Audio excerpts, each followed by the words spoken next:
nagsumbong kagabi sa akin na, Kap, mayroon kaming nakita mga buto doon sa likod ng National High School. So kanina agad pinuntahan namin, andun ito, niretrieve namin. So, ilan na ito nakuha? Ilan na to? Kanina is 5. And then last 2 days ago is 1, bungo, yung bungo. Ito mga bungo. Ito, yung iba wala ng ulo. Pero may mga parts ng body niya. And then, hiwa-hiwalay yung ano nila. Puro buto na lang.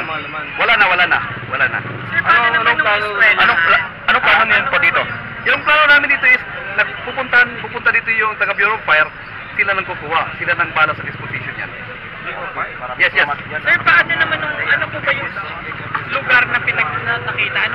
Ano ba yun nung nakaraang Yolanda? Yung ano? Yung school. Yung... Ginamit ba yung... Hindi. As evacuation center, hindi. Sir, pwede pakikwento lang simula sa umpisa, paano yung start na nakita ito at sino nakita? Actually, noon pa kami nakakita ng mga buto.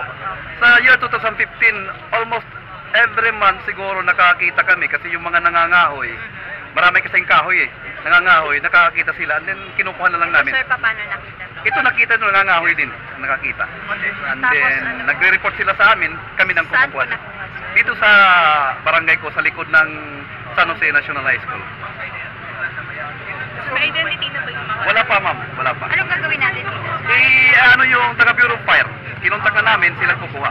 So, sir, most probably itong mga ito parang naanon sila from somewhere else. Parang ganun, kasi yung katabi naming barangay is coastal. Hindi ko naman masabi Sir, na...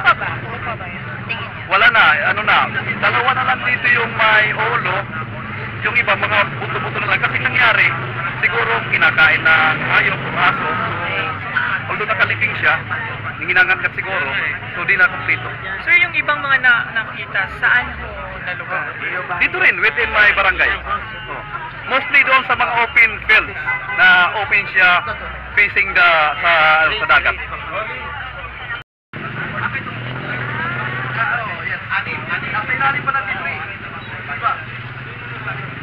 Under the date.